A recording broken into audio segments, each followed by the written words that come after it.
His wife gave birth to a black baby, so he left her. 30 years later, a letter arrived that changed everything. Margaret Wilson sat in her sunlit kitchen, sipping her morning tea and reflecting on the tumultuous journey that had brought her to this moment of peace. At 65, she had weathered storms that would have broken a lesser spirit. The wrinkles on her face told stories of both joy and sorrow, each line a testament to a life fully lived. As she gazed out the window at the well-tended garden she and Edwin had cultivated over the years, her mind drifted back to the day that had changed everything. 30 years ago, Margaret's world had shattered when her husband, Charles, abandoned her and their newborn son, Thomas. The cause of this life-altering event was as unexpected as it was painful. Thomas had been born with a rare genetic condition that altered his skin pigmentation, making him appear to be of a different ethnicity than his parents. The day of his birth was etched in Margaret's memory with painful clarity. She remembered the excitement and anticipation as she was wheeled into the delivery room, Charles by her side, his hand tightly gripping hers. The labor had been long and difficult, stretching through the night and into the early hours of the morning. Margaret had gritted her teeth through each contraction, drawing strength from Charles's encouragement and the thought of finally meeting their child. When Thomas finally arrived, his first cry piercing the air of the delivery room, Margaret felt a wave of relief and joy wash over her. But as the nurse placed the newborn in her arms, she noticed an immediate change in Charles's demeanor. His face, which had been beaming with pride moments before, contorted in confusion, then anger. Thomas's skin was significantly darker than either of theirs, a rich mahogany that seemed impossible given their fair complexion. Margaret, still dazed from the delivery and overwhelmed with love for her newborn son, didn't immediately register the implications of Thomas's appearance. "What is this?" Charles had hissed, his voice low and dangerous. "Whose child is that?" Margaret, still cradling Thomas close to her chest, could only stare at her husband in bewilderment. "He's ours, Charles, our beautiful boy." But Charles wouldn't hear it. In the days that followed, the hospital room that should have been filled with joy became a battleground. Charles, blinded by suspicion and ignorance, accused Margaret of infidelity. No amount of pleading or explanation could penetrate his anger. The doctors attempted to explain the rare genetic condition that had caused Thomas's unique appearance. They spoke of recessive genes, spontaneous mutations, and the complexities of human genetics. But Charles, his mind already made up, refused to listen. Margaret's heart broke a little more with each passing day. She divided her time between caring for Thomas and trying to reason with Charles, but it seemed that every conversation ended in tears or angry silence. A week after Thomas's birth, Margaret was discharged from the hospital. As she carefully placed Thomas in the car seat, she allowed herself a moment of hope. Perhaps being home, surrounded by the nursery they had lovingly prepared together, would help Charles see reason. But when she opened the front door, balancing Thomas in one arm and her hospital bag in the other, she was met with a silence that spoke volumes. The house felt empty, devoid of the warmth and love that had filled it just weeks before. With growing dread, Margaret made her way through the rooms. Charles's clothes were gone from the closet, his toiletries missing from the bathroom. In the study, she found a note on the desk, its contents as cold as the empty house around her. "I can't do this," Charles had written. "I don't know whose child that is, but he's not mine. I've contacted a lawyer. Don't try to find me." Margaret sank to the floor. The note clutched in her trembling hand as the reality of her situation crashed over her. She was alone, the newborn son and a broken heart. In that moment, as Thomas began to fuss in her arms, Margaret made a vow. She would be strong for her son. She would give him all the love and support he needed, no matter what challenges lay ahead. The first few months were a blur of sleepless nights, endless diaper changes, and a bone-deep exhaustion that seemed to permeate every moment of Margaret's life. But mixed with the exhaustion was a fierce love for Thomas that gave her the strength to keep going. Margaret's parents, initially shocked by the situation, rallied around her. Her mother, Ellen, practically moved in for the first few weeks, helping with Thomas and ensuring that Margaret ate and rested when she could. Her father, George, took care of practical matters, dealing with the lawyers Charles had sixed on them and making sure Margaret's rights were protected. As the divorce proceedings dragged on, Margaret found herself having to defend not only her faithfulness, but her very right to be Thomas's mother. Charles, in his anger and confusion, had initially tried to claim that Thomas couldn't possibly be his child, and therefore Margaret had no right to any support. "You are perfect, just the way you are," she would tell him, wiping away his tears. "Those kids who tease you, they just don't understand how special you are. But one day, they will." As Thomas grew, so did his interest in science, particularly in genetics. By the time he was in middle school, he could explain his condition better than most adults. Margaret watched with pride as her son turned what could have been a source of shame into a driving force for his education. Thomas's academic achievements became a source of joy and pride for Margaret. She watched him excel in science fairs, debate competitions, and advanced placement classes. When he was accepted into a prestigious summer program for gifted students in his junior year of high school, Margaret felt a sense of vindication. Charles had walked away from an amazing son, and it was his loss. But the years of single parenthood had taken their toll on Margaret. While she found great joy in Thomas's accomplishments and in her work at the library, there was a lingering loneliness that she couldn't quite shake. She had gone on a few dates over the years, but nothing ever seemed to click.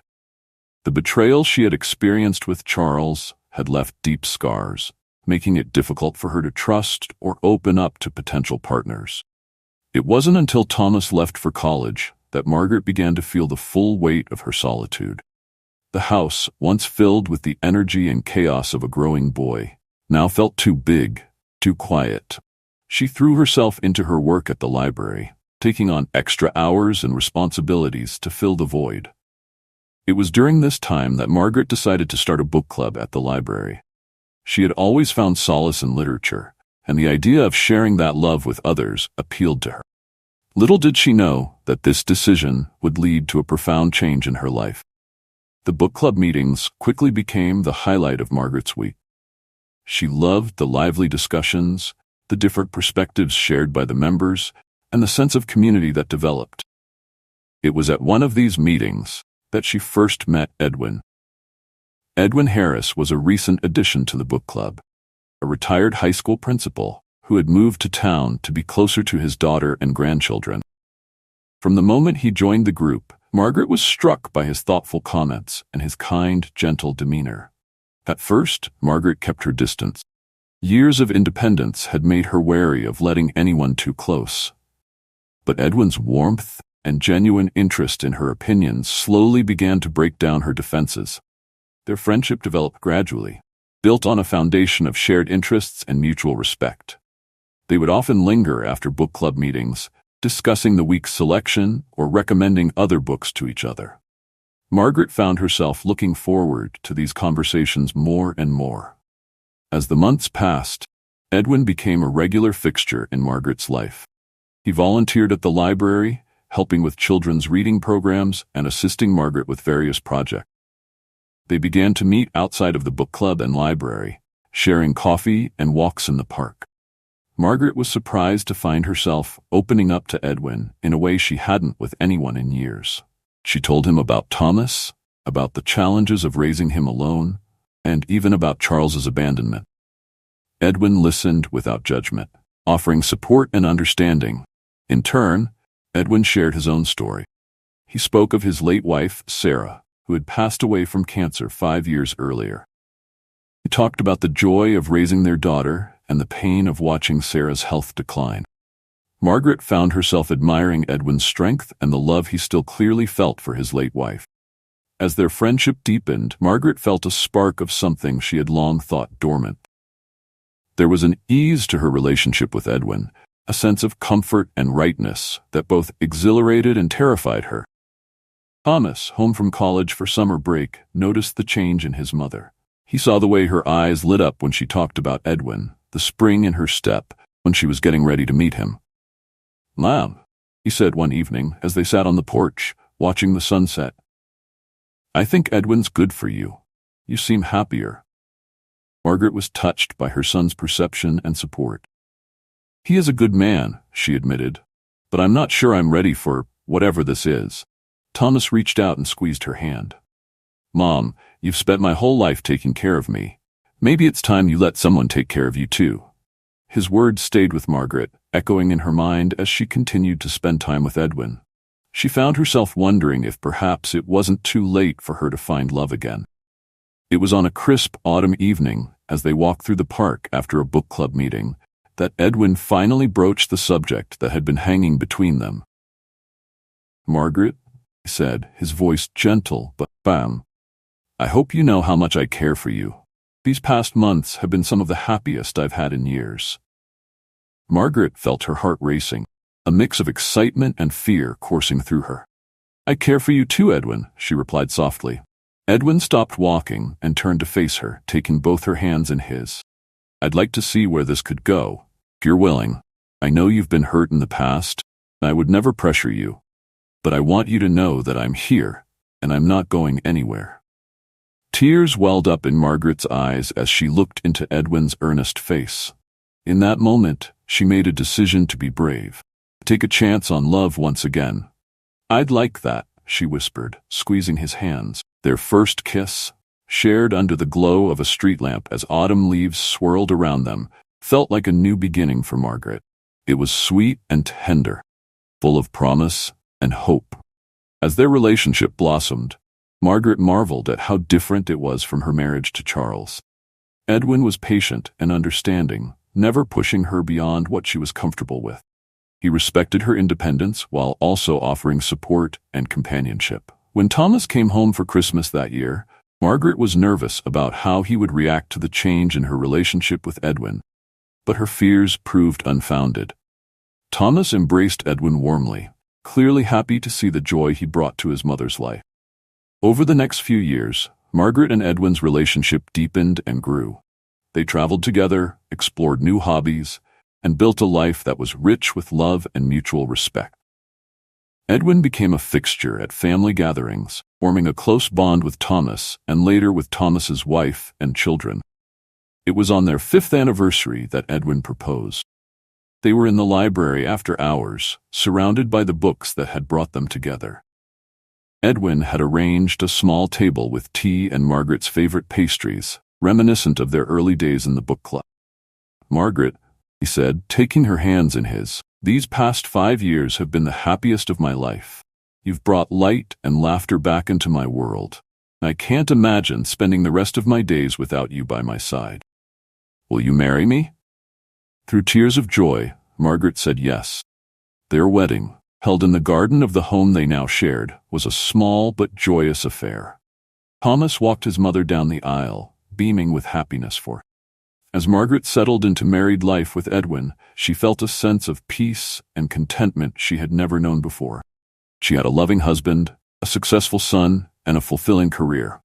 Life, it seemed, had finally given her the happiness she deserved.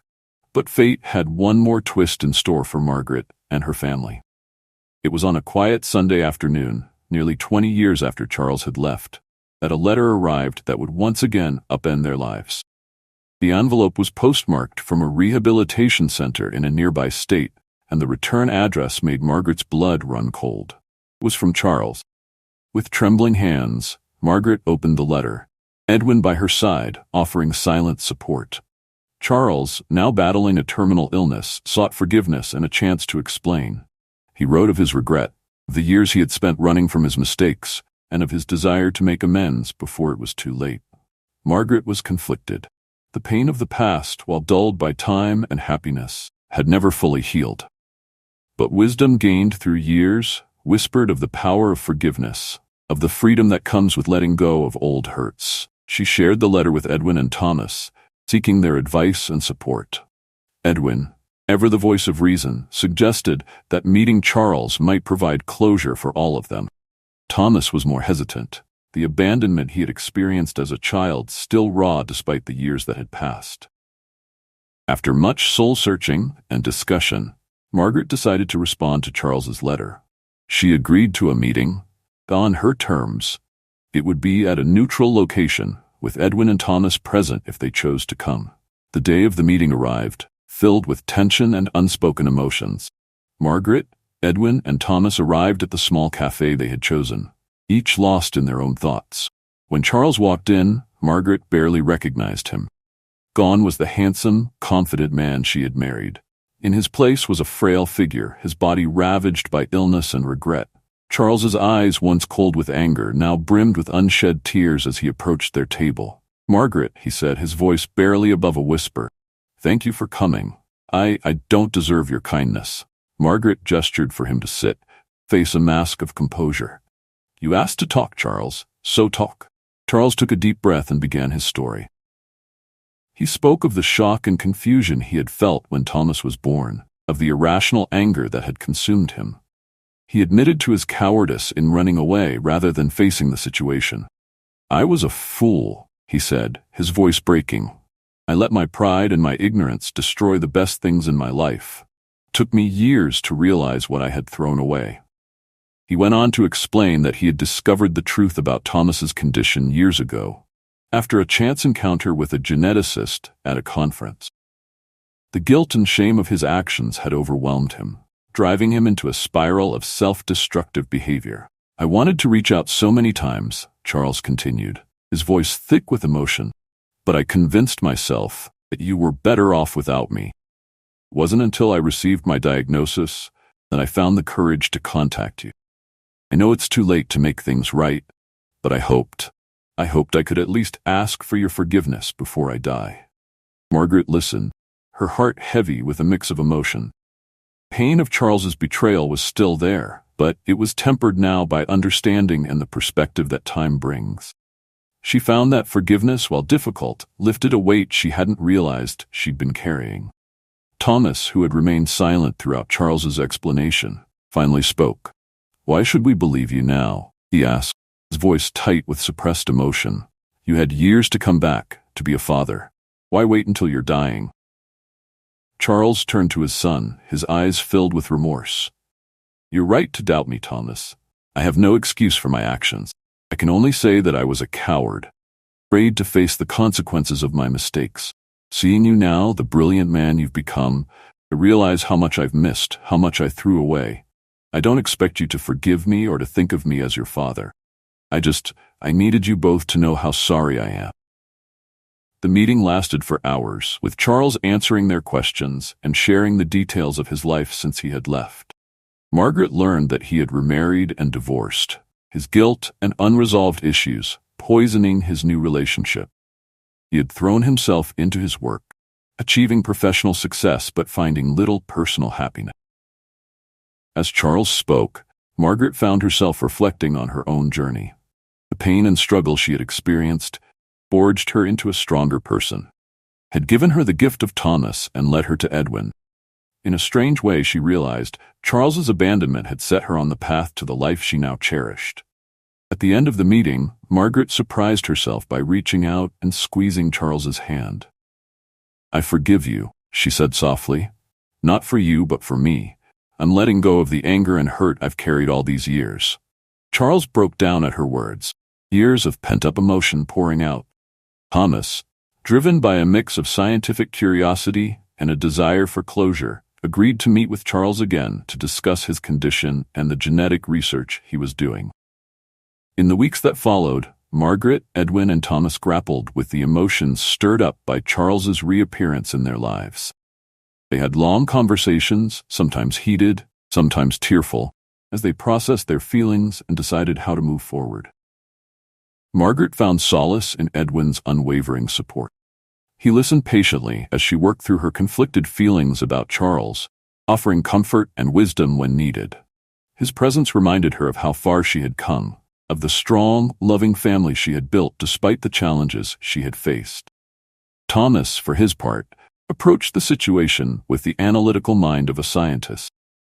He saw an opportunity to not only gain insight into his own genetic makeup, but also to potentially help others with similar conditions. He began meeting with Charles regularly, conducting tests and gathering data that could further his research. These meetings were not without emotional weight. As Thomas learned more about his biological father, he found himself wrestling with complex feelings. There was anger at the abandonment, curiosity about the man Charles had been and become, and a growing sense of pity for the regret that seemed to consume him. Margaret watched her son navigate these turbulent waters with pride. The resilience and compassion Thomas showed were a testament to the values she had instilled in him.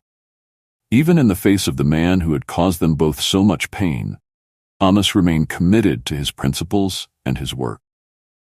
As Charles's health declined, Margaret and Edwin made the decision to ensure he received proper care. It wasn't an easy choice, but it felt like the right one. Their act of compassion spoke volumes about their character and the life they had built together. Charles spent his final months in a hospice facility near Margaret and Edwin's home. They visited regularly, sometimes with Thomas, sometimes alone. These visits were often difficult, filled with painful memories and unspoken regrets. But they were also healing in their way, allowing for conversations that should have happened years ago. During one such visit, Charles turned to Margaret with tears in his eyes. "I don't deserve the kindness you've shown me," he said. "I wasted so many years, hurt you both so deeply. How can you bear to sit here with me now?" Margaret took a moment to gather her thoughts before responding. "Forgiveness doesn't mean forgetting or excusing what happened," she said gently. "It means choosing to release the anger and move forward. We've all lost too much time already to waste what little is left on bitterness." Charles nodded, look of wonder on his face. "You always were the strongest of us, Mama. I'm so sorry I didn't see that sooner." As Charles's condition worsened, Thomas spent more time at the hospice, driven by a mix of scientific interest and a growing sense of connection to the father he had never known.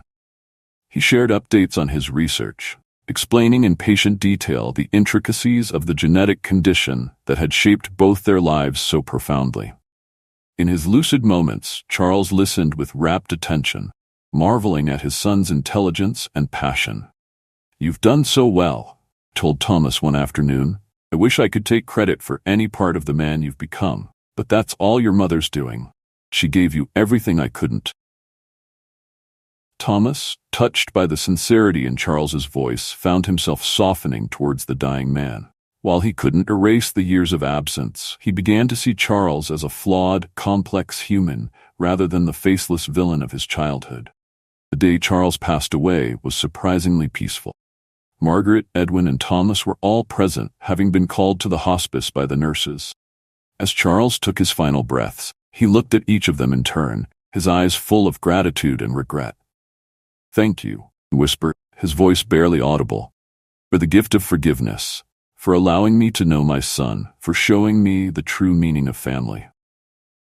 With those words, Charles slipped away, leaving behind a legacy far more complicated than anyone could have imagined when he first walked out of Margaret and Thomas's lives all those years ago. Funeral was a small, subdued affair. Margaret insisted on arranging it, feeling a sense of duty to the man who had once been such a significant part of her life. As they stood by the grave, Margaret felt a profound sense of closure. She had come full circle, healing old wounds and embracing the family she had created. In the days following the funeral, Margaret, Edwin, and Thomas spent a lot of time together, processing their emotions and reflecting on the strange journey they had been through. One evening, as they sat on the porch watching the sunset, Thomas turned to his mother with a thoughtful expression. "You know, Mom," he said, "I've been thinking a lot about forgiveness and family lately. What you did for Charles was incredible. I'm not sure I could have done the same in your position." Margaret reached out and squeezed her son's hand. "Forgiveness isn't always easy," she replied, "but it's freeing. Holding on to anger and resentment only hurts us in the end. And family, well, family is what we make it. It's not always about blood." Edwin nodded in agreement. "Your mother's right," he said. "Family is about love, support, and acceptance. It's about being there for each other, no matter what."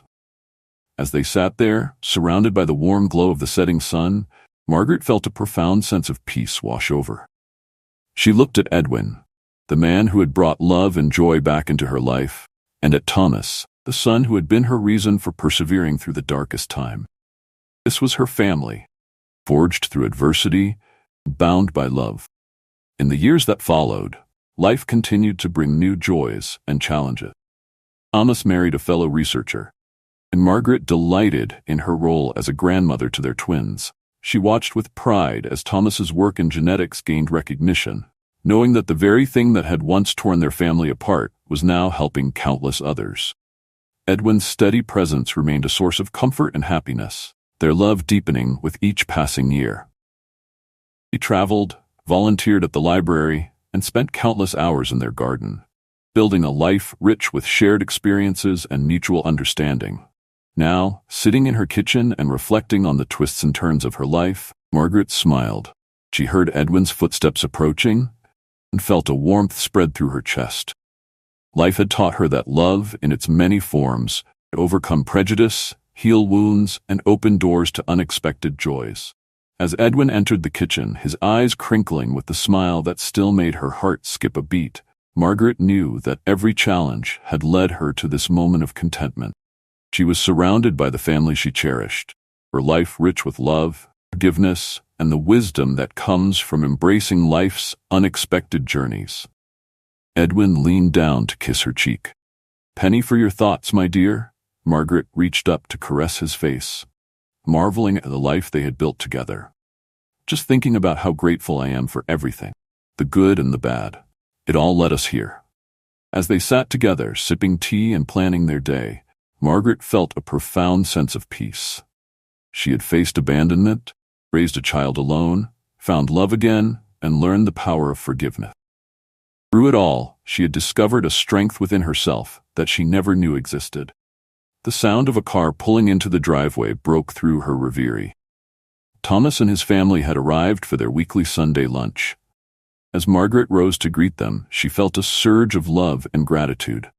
This was her family, not bound by blood or defined by past hurts, but forged through love, acceptance, and the shared experiences that had shaped them all.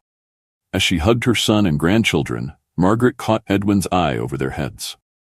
His smile reflected the joy and contentment she felt. They had weathered the storms of life together, emerging stronger and more in love than ever. The kitchen soon filled with laughter and chatter as the family gathered to prepare the meal. Margaret looked around at the faces of her loved ones. Edwin, her rock and partner. Thomas, the son who had overcome so much to become a beacon of hope for others. Her daughter-in-law, who shared Thomas's passion for science and life. And her grandchildren, who represented the promise of the future. In that moment, Margaret knew that her life, with all its unexpected twists and turns, had been a journey worth taking. She had learned that family is not just about blood, that love can heal the deepest wounds, and that it's never too late for second chances. As she joined her family at the table, Margaret silently thanked the universe for the lessons she had learned and the love she had found. The abandoned wife and single mother she had once been seemed like a distant memory. In her place stood a woman who had embraced life's challenges and emerged victorious, surrounded by the family she had always dreamed of.